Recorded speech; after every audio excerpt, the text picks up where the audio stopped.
What's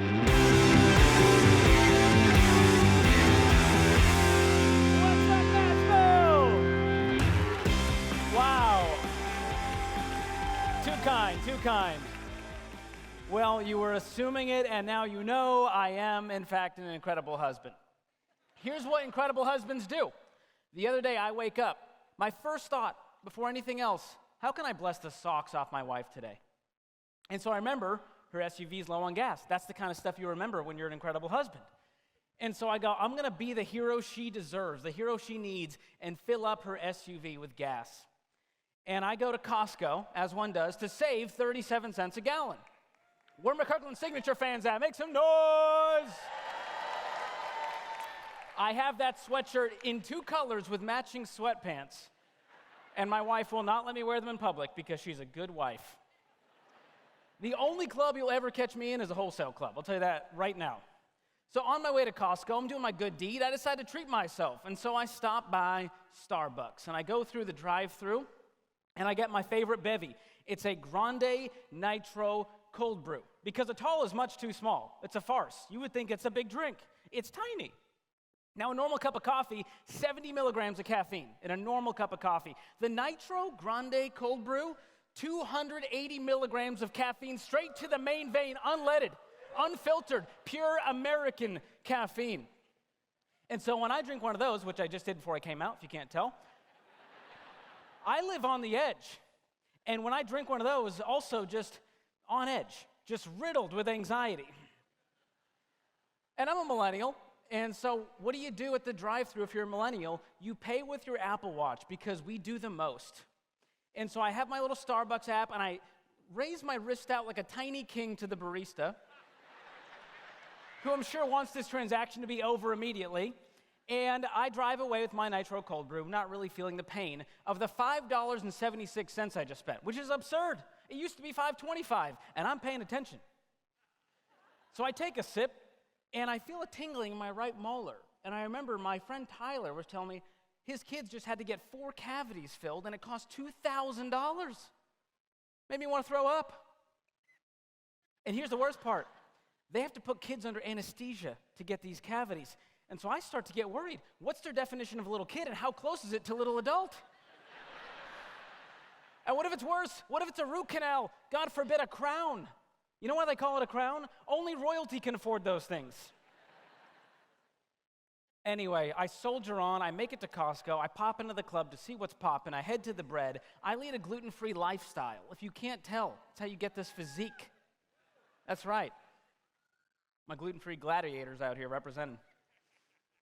And so I go to the bread, and I realize gluten-free bread is now $4 more than regular bread. It's insane. No thanks, Tom Hanks. I'm not falling for that. And so I'm like, we could do lettuce wraps. I'll adjust. Okay. So I head to the romaine. It's now $3 a head. Thanks, inflation. And I could settle for iceberg, but we all know that's peasant lettuce. So I spring the extra dollar like a baller. I get the romaine, and I keep moving. Next up, TP. Now, we can all admit it's been a weird couple of years for TP. It had a good run during COVID, didn't it? Back when you were lucky to find one on the shelves and you were scared about going the wrong way down the aisle because you might get tased. And, you know, we could settle for generic brand, but you and I, we might not agree on politics or religion or the most controversial of all. Was there room on the door for Jack in the Titanic? We may not agree on all that, right? But we can all agree that nobody, and I mean nobody, deserves generic brand toilet paper. My parents didn't immigrate to this country in the 1980s from the Middle East so that we could have one ply. Life is too short, and that ply is too thin. I'm not doing it. And here's the thing. They try to confuse you with the toilet paper math. Big TP is out to get us. I took college trigonometry. I still don't understand how they come up with this math. The 6 double is the 12 regular, but the 7 giant is 13. Okay, you carry the 2, divide by the square root of 7, and you get a migraine. Okay, very helpful. I've had it up to here with your potty math, Charmin. Not today. And so, as a giant nerd, I did the math. I started Googling in Costco going, what's the real math behind this? And I did it for you so that you didn't have to. You guys want to hear the toilet paper math once and for all? I have ranked Charmin toilet paper from worst to best. Ready? Take notes. That's why we have room. 6 double rolls somehow equals 12 regular rolls, okay? But then 6 giant rolls is 14 regular rolls, all right? But then 6 great rolls is 17 regular rolls. And then I think they just got some kids in the marketing meetings to go like, hey, kids, what should we name the next one? And the kids were like, double plus. Or like, okay, double plus is 19 regular rolls. What's bigger than double plus, kids? Mega. Okay, 6 mega rolls is now 24 regular rolls. What's better than mega if you're a kid? Mega plus. Okay, 6 mega plus rolls is 27 regular rolls. And then if you're a kid, what is better than mega plus? Super mega. 6 super mega rolls rolling in at 36 regular rolls. So if you take nothing else away from this talk, remember that super mega is the best bang for your butt. That's it. So after about an hour of math, thank you. People really appreciated that. It took me way too long. It was on company time, don't worry. So I soldier on to the rotisserie chicken. And that's why, you know why they put it in the back? Because you got to pass by all the other crap that you're going to buy. So I'm fighting carts. I'm fighting unaware kids. I'm bumping into them. They're, wandering around Costco. Who knows where their parents are? And I get the chicken, and on my way to checkout, what do you get stopped by? You get accosted by the free sample carts. And they're always run by like a cartel of 78-year-old women who have somehow escaped from the old folks' home. They're very sweet. You can't say no to them. It's like saying no to a Girl Scout. And so I get suckered in. And I leave with a jar of pepper jelly. I've got a gallon of hummus. I got a metric ton of enchiladas on my way out. But get this, I still check out for under $100, which if you've been to Costco is a Christmas miracle. Yeah. And on my way out, we're not done yet. We see the greatest inflation hedge of all time. The Costco hot dog with a 20-ounce drink ringing in at $1.50 for over 30 years now despite inflation. It's amazing. If you want to solve inflation, Costco hot dog and Pepsi for president in 2024. They've got this thing figured out. I don't know what's in there, but it ain't meat. I'll tell you that much. So I finally get to the gas line. It's what I came there for. But I have another life or death decision to make. Which line do you get in the Costco gas line? Do you choose the longer line that has 4 little sedans? Or do you choose the shorter line, but it's got a pickup truck and a Suburban with a sticker that says bless this mess and one of those family decals that has 2 parents, 5 kids, 2 dogs, and for some reason a chicken? I get it. Egg prices are out of control. You got to get your eggs where you can these days. So again, I'm doing the math. The pickup truck's got this many gallons of sedan, and I choose the sedans. And as I sit there, I start to wonder, isn't my time worth more than 37 cents a gallon? Thank you. It is. What is my time worth? What is my life worth? All of this effort to save $5 when I just sampled my way into spending $100. Am I just a pawn in the big wholesale scheme? Or maybe this is a lesson in patience. Is the Lord testing me? Am I the modern day Job? Is that why I'm experiencing the pain of a Costco gas line? And why does God allow good things to happen to bad people and bad things to happen to good people? And which one am I? I snap out of the existential crisis because people are watching and it's getting awkward. And so it's finally my turn to get gas, and I realize I'm on the wrong side. And so I take the hose, which is like 98 pounds. I'm doing this maneuver, finagling it into the tank. And that's when I have the most depressing realization of all. I didn't drive my wife's SUV today. I drove my Tesla.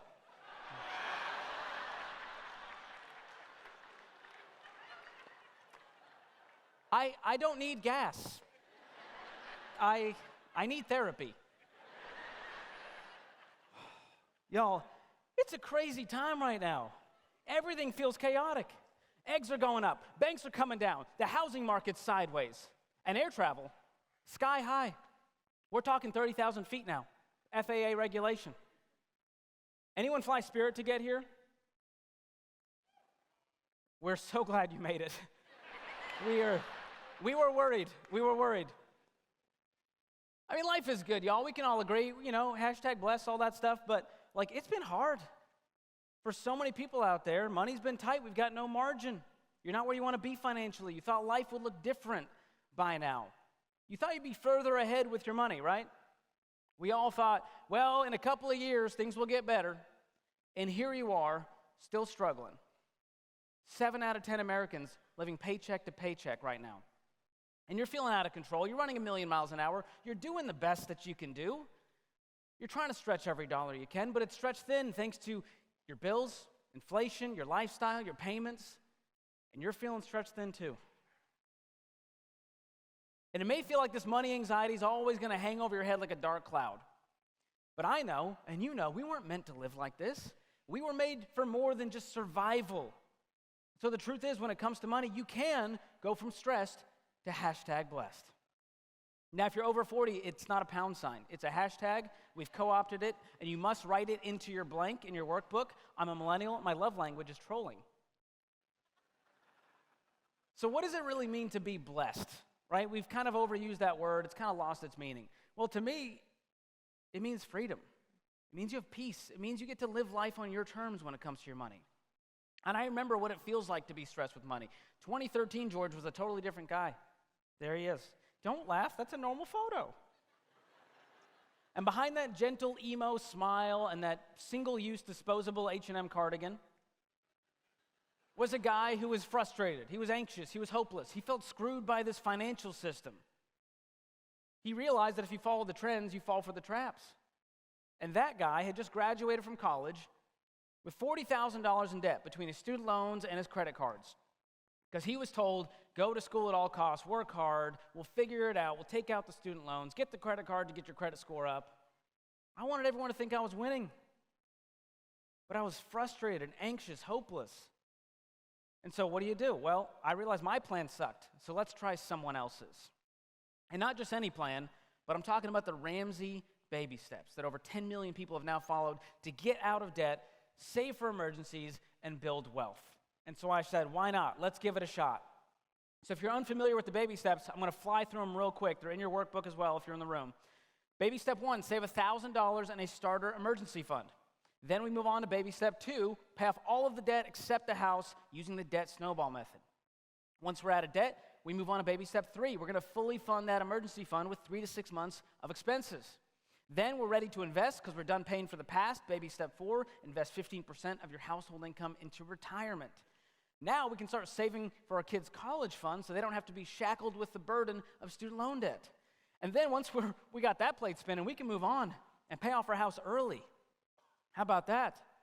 And then we're at the pinnacle, living and giving like no one else, building wealth and continue to be outrageously generous. How's that for a plan? It'd be mine, that's for sure. And so many of you have followed it. I've heard your stories. Y'all went from making dumb money mistakes like me to now having paid for houses. And following these baby steps, I paid off that $40,000 in consumer debt in 18 months. I got my emergency fund. I started investing. I met my wife at Ramsey Solutions. We drank the Kool-Aid, and it was good. And so when we got married, we started off our life debt-free with a pile of savings.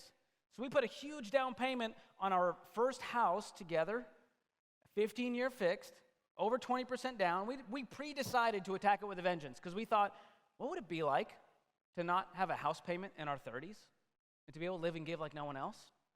And so we paid off $165,000 in 26 months and became debt-free in December of 2021.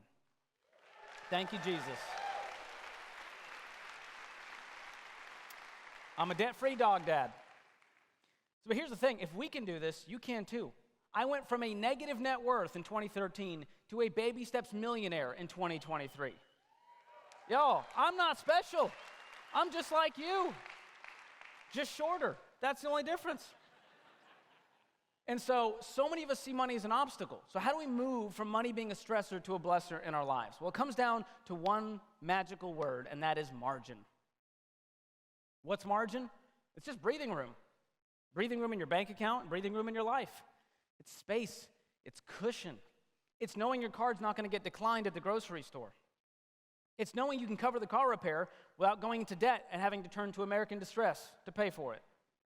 It's seeing a money need among your friends and family, and instead of just offering up thoughts and prayers, what if on top of thoughts and prayers, you could leave an envelope of cash at their door? How cool would that be? It's moving beyond just living paycheck to paycheck, going from surviving to thriving, because you're not getting by anymore, you're getting ahead. So how do we get this margin? Well, it involves some math, but it's a lot simpler than toilet paper math. It's an easy formula. It's kind of mind-blowing. Spend less plus make more equals margin. Thank you for coming to my TED Talk. You guys have been wonderful. Now it's easier said than done. This takes sacrifice, compromise, living on less than you make, getting out of debt. So I'm going to fly through some tips on both sides to help you find that margin. And I'm going to show you what it looks like when you put it into action in a budget. So let's talk about spending less. This is a big one. Where do we overspend the most? That's right. Just look down at your belly, and that's where we overspend. It's that easy. So we got to start here. Let's change up our grocery store. Maybe instead of Publix or Whole Foods, we go to Aldi. All right, we got some Aldi fans. Hashtag not sponsored. But they're known for super low prices on anything. And I know you got to bring a little quarter to put in the cart, and you got to bring your own bag, and there's only one person working there, and it's like a NASCAR pit crew. They're just throwing crap in your cart, and then you got to bag it anyways. But hey, it's worth it for the cost savings. People save hundreds of bucks just by switching the grocery store. And it's not just where you shop that matters, it's how you shop. How about we plan? Like, I'm not talking about like vegan CrossFitters meal prepping. I'm just saying, like, don't just willy-nilly walk in there and grab crap based on your emotion and hunger level. Research what's on sale, create a list based on that, and stick to it. Avoid the end caps. The floor is lava. This is a bank heist. You're in and out in 7 minutes. No one saw you. It's that simple. And next up, we got to shop generic, except toilet paper. We're a Charmin family. Everything else, we can go generic, right? Swap, get this, the name brand cereal, put the generic brand cereal in the name brand cereal box. Your kids won't know the difference. They're not that sharp. And by the way, they have your DNA. What does that say about you? So shop generic. Let's talk about eating out. This is a big one. Americans love eating out. We got to have it. Who's got the time to cook and clean? Let's have someone else do it for us. Now, if you're in baby step 1 through 3, you're working on paying off debt, getting that emergency fund, you don't even have to worry about this one. It's gone because we got priorities, and eating out's not one of them. We got chains to break free from. And if you're in baby step 4 through 7, it's still a good idea to cut back. The average cost of a meal right now is 15 to 20 bucks. The average cost of a meal at home per serving, 4 or 5 bucks. So what you're telling me is, by choosing to eat out, you're willing to spend 4 times more for the privilege and the luxury of the entertainment. That's all it is. And like my mom always said, there's food at home. Learn to love leftovers, and your life will change forever. And besides food, there's another budget buster out there, subscriptions. We have subscriptions for our subscriptions. It's insane. We're addicted. We got all the apps on our phone. We have cable. We got Apple TV, YouTube TV, Netflix, Hulu, HBO Max, Disney Plus, Peacock, Spotify, Apple Music, Amazon, Audible, Birchbox, Peloton, Paramount Plus. Goodness, are you broke yet? It all adds up. So if a subscription is not changing your life, it might be time to cut it. And here's a pro tip for my iPhone users out there. If you take out your phone and you go to Settings, click on your name, and click on Subscriptions, you're going to see all the crap you didn't even realize you were paying for. So hit cancel on those subscriptions, and you're going to find some margin right there in your budget. And Android users, it's also really simple for you. Take out your phone, throw it away, get an iPhone. It's simple. It's easy. Anyone can do it. It's fun for the whole family.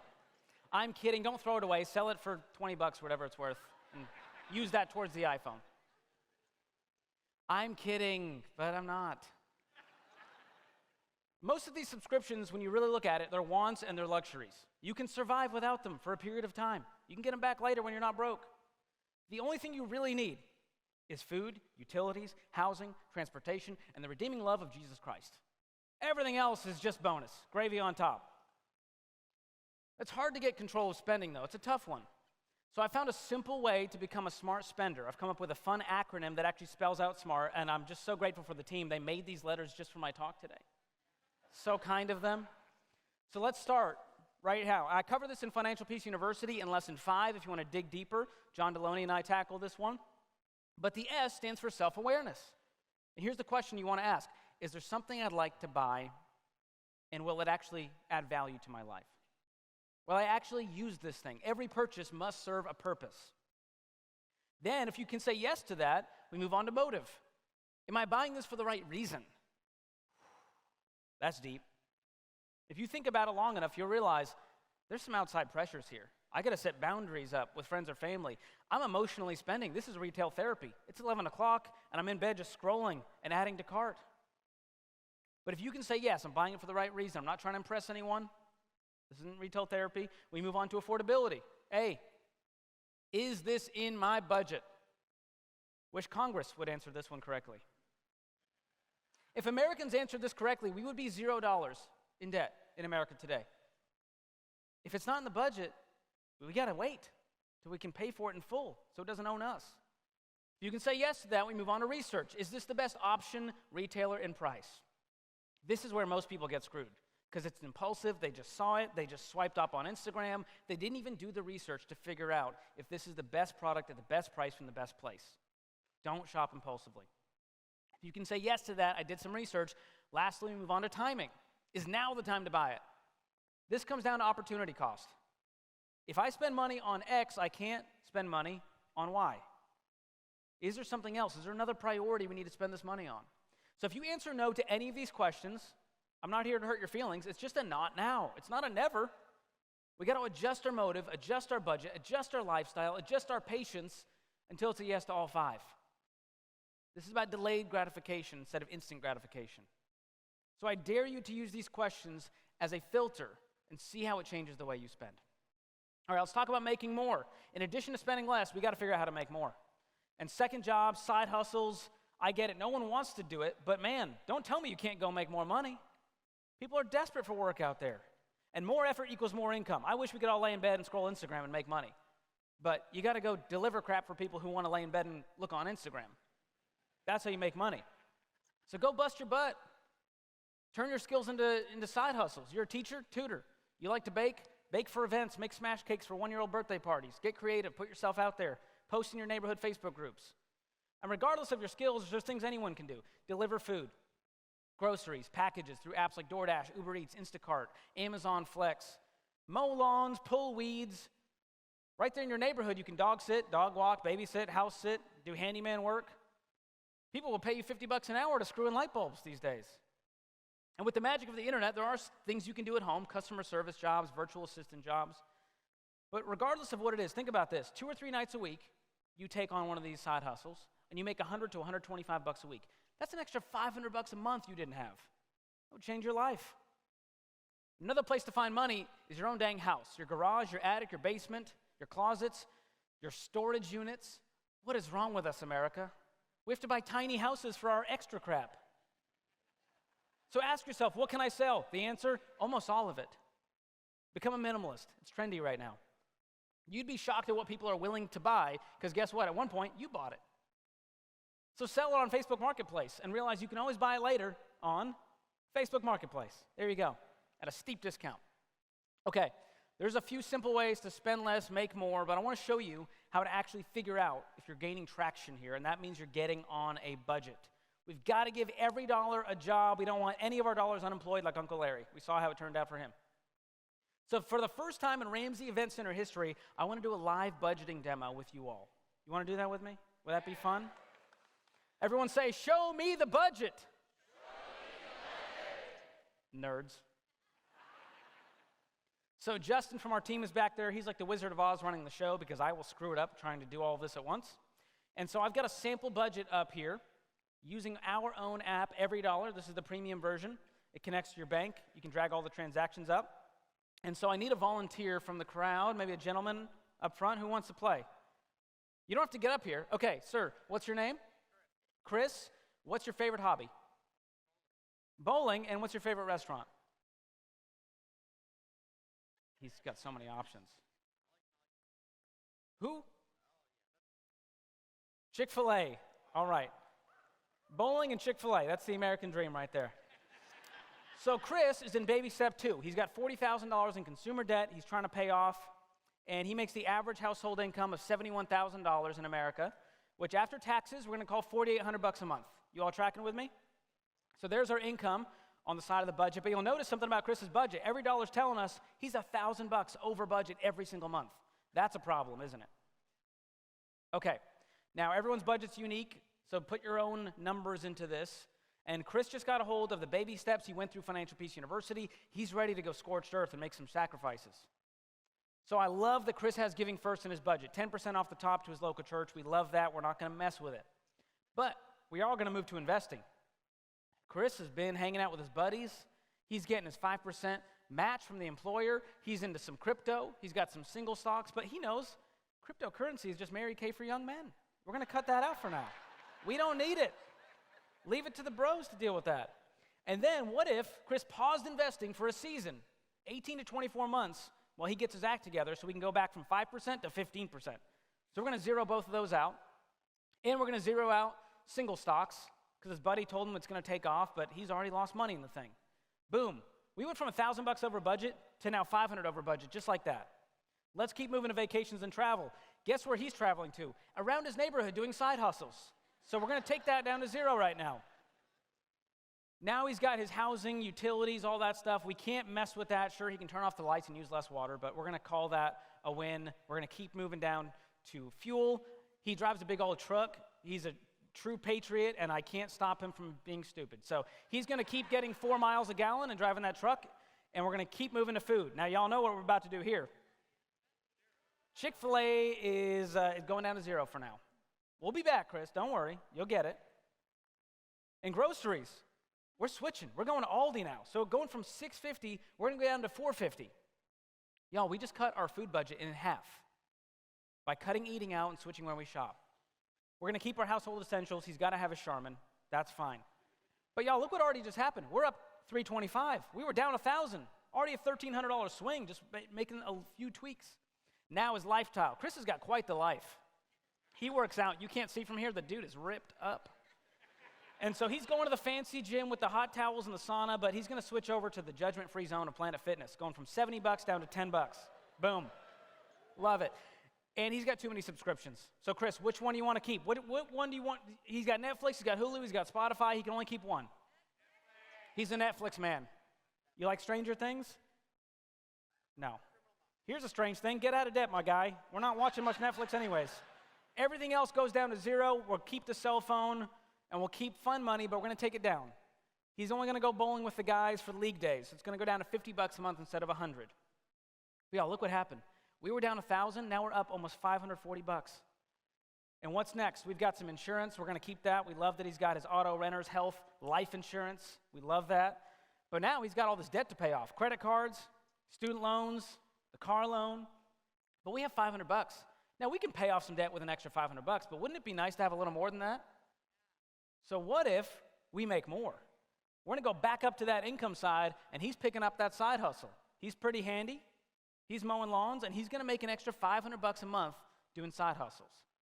And he's got some old bowling gear as well from his old days when he was a more youthful man that he's going to start selling to make an extra $75 a month. And look what just happened, y'all. We have over $1,000 now to throw at the debt. That's called margin. And we're going to use that to pay off some of this debt. So go back down to the debt.